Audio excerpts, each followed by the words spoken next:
So thank you, Claire, for doing this.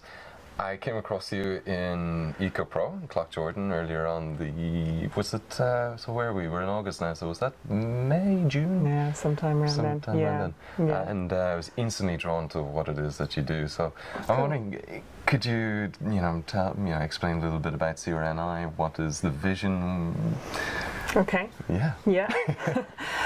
So Community Reuse Network was set up to support community-based reuse and recycling organisations, and it's funded by the EPA to promote the concept of reuse overall. So when we're talking about reuse, we mean material reuse. That's not recycling. It's actually taking a product and trying to find ways to keep it in the economy for longer, in use for longer, effectively. So you might repair it, refurbish it, change how it looks to make it more appealing, but you're trying to use the product for the value of the combination of materials that are in it, as opposed to taking things apart and recycling the parts. Sure. So that's the kind of idea behind reuse, and it's the highest on the environmental waste hierarchy, because you're saving all the energy that goes into reprocessing it for its material value. Right.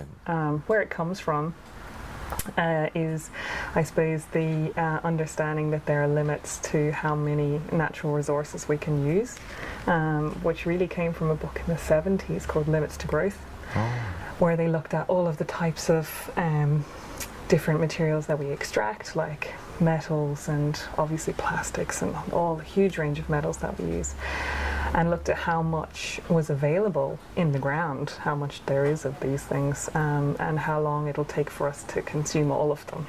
And as obviously developed countries, have more and more complex technology, and developing countries move more and more towards the Western ideals and consume more, we are getting faster and faster at using up these resources. And so it's trying to look at how do we keep in the loop what we've already extracted, so that we're using it more efficiently, and we're not going to run out, basically, of these things. So it kind of fits into the circular economy as well, quite absolutely, and that's where the concept of the circular economy comes from, is keeping things in the economy for longer. Sure. So products ideally, and then materials secondly.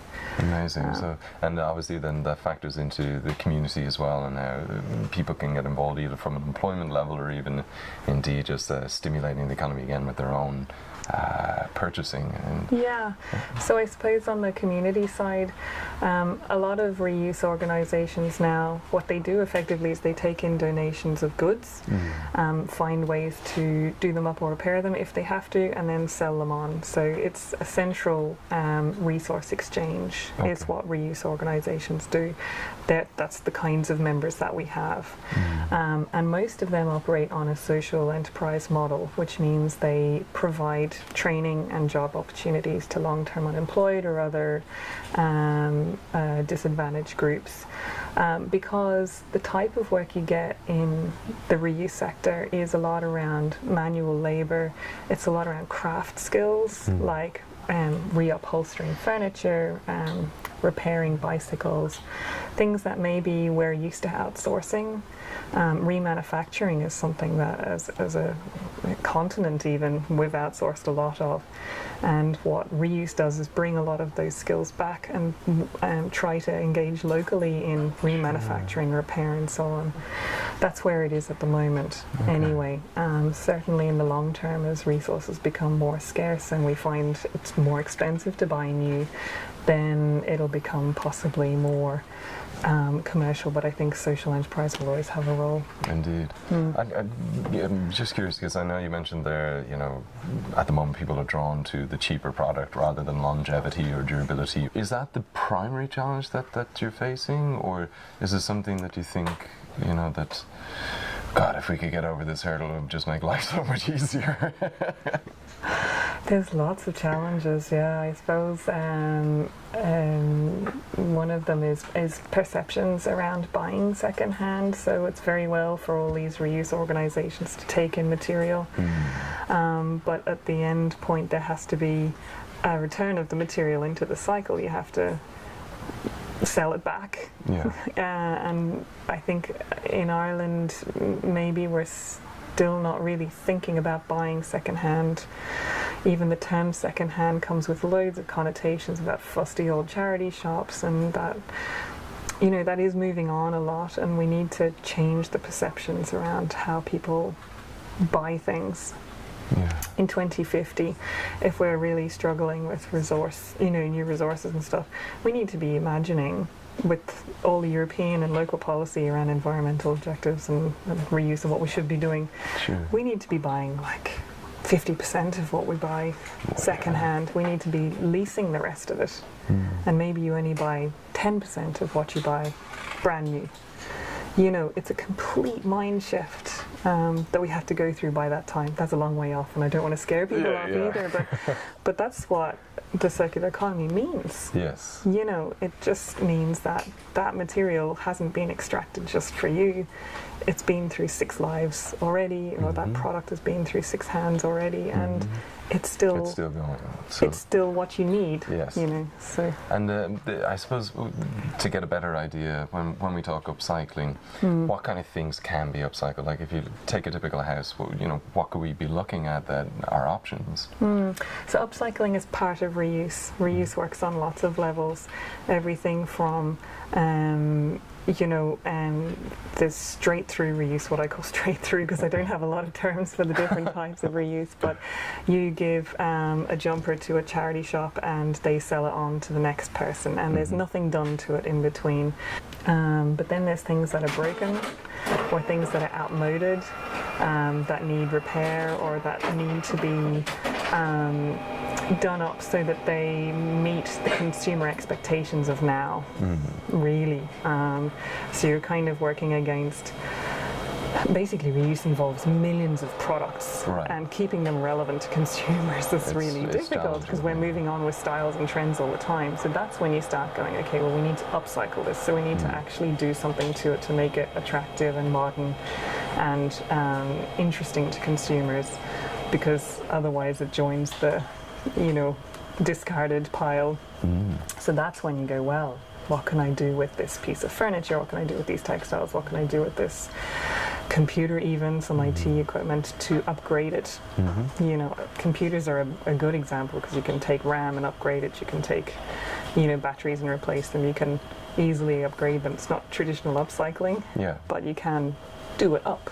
And then Furniture Rediscovery Centre has some fantastic examples of upcycling. You're talking about, covering chairs and taking a whole new design to a bicycle tube or a dress, and taking pieces off and recombining them with a bit of creativity to try and show that it doesn't have to be just,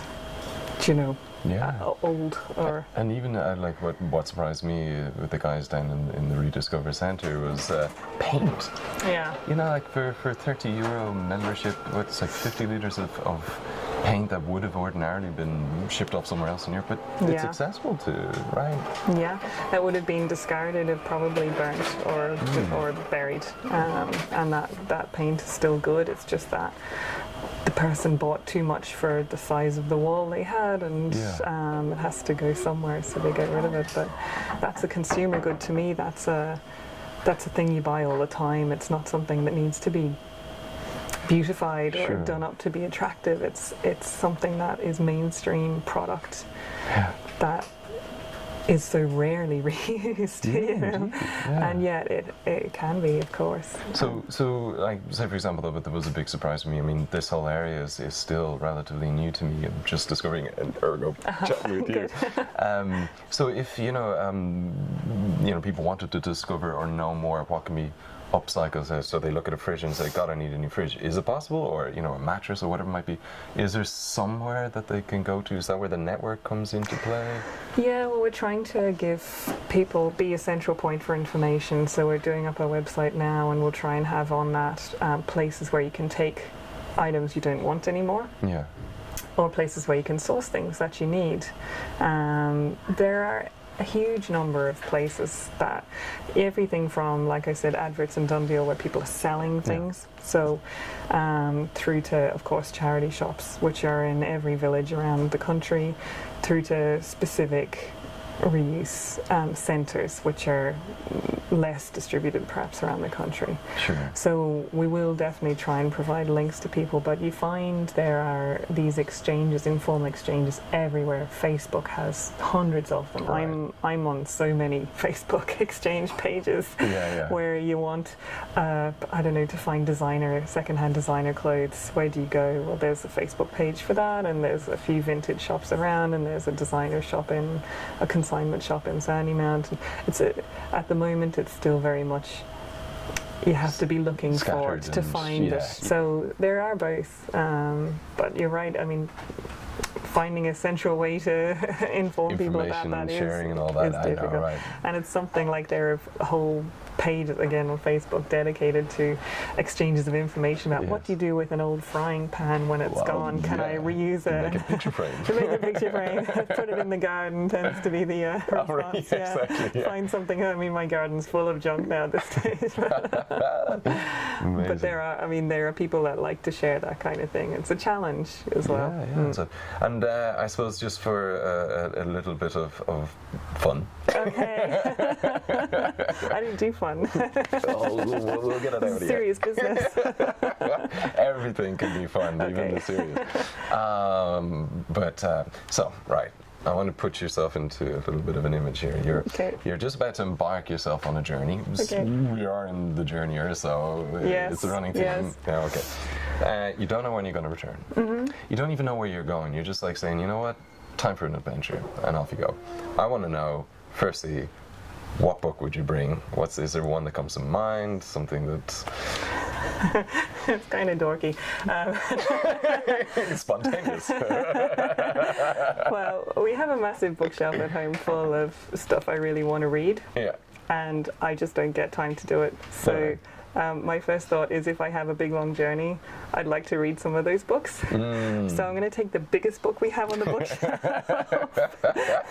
which is about economics. It just is the biggest book. It's huge. Cool. And it's got about 20 essays from all the names that you've heard of but I've never read, actual text by them. It's called The Real Price of Everything. So that's kind of heavy material that I will never get to read at home, but desire knowledge from. And the other one is just an amazing book that I love called Sustainable Materials, which I have here spontaneously. Sustainable Materials with Both Eyes Open, and this is all about it's all about how much we consume in the world. They've tried to map how much metal every year we consume, where it goes, what products it goes into, and how we can try and reuse that material or use less of it right through for a life cycle, from the very start of extraction through to the end point. I don't think I've ever seen such a comprehensive overview and understanding on a global scale of how much plastic, how much metal, how much paper, how much aluminium we use, and what the impact is and what we can do about it. So it's just a book I would go to all the time. It's brilliant. There you go, both eyes open, right? With both eyes open. It really does serve as an eye-opener. I may want to borrow that from you. Yeah, it's got gorgeous pictures in it too, so it's not text heavy, and it's written in a really light way, and they put songs in it, which is kind of strange. So it's very creative. Well, you have to read it to find out. I could spoil it. Right, that's cool. Good choice. Again, I suppose I'll put up a link to that as well. Why not? Yeah, it's great. Yeah. If it inspired you, it may inspire more. So cool. Secondly, then, is there an item that that something that maybe has a cherished memory, or something you look at that reminds you of something? Is there an item that you would bring with you couldn't leave behind? I'm really on the spot with this one. I just don't know. I don't have any material connection, I suppose, strong connections with things. The only thing I could think of possibly is my reusable coffee cup.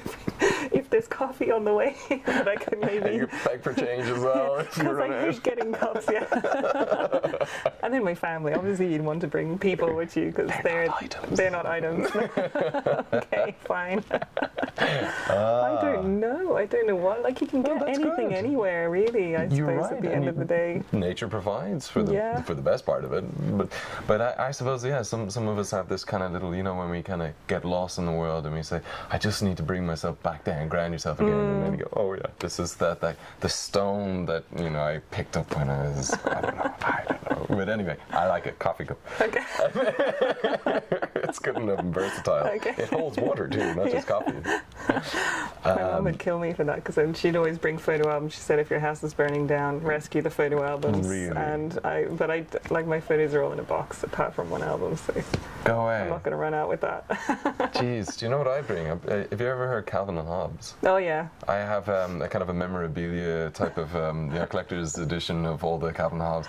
Awesome. That would be the first thing I grab. Okay, yeah. It's pretty good. It is pretty good. Yeah. I like it. So, I suppose on the journey again. Okay. Do you have a destination in mind that you go to first, where you've ever been before, or long to go to somewhere? There's a few places I want to go, and there's a place that I go to in my head.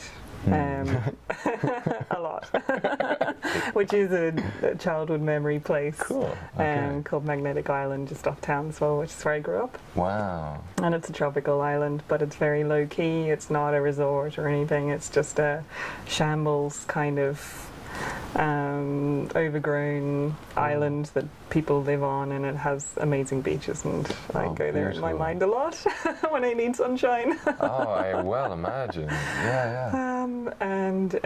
So there's where I imagine I'll retire or end up eventually. Yeah.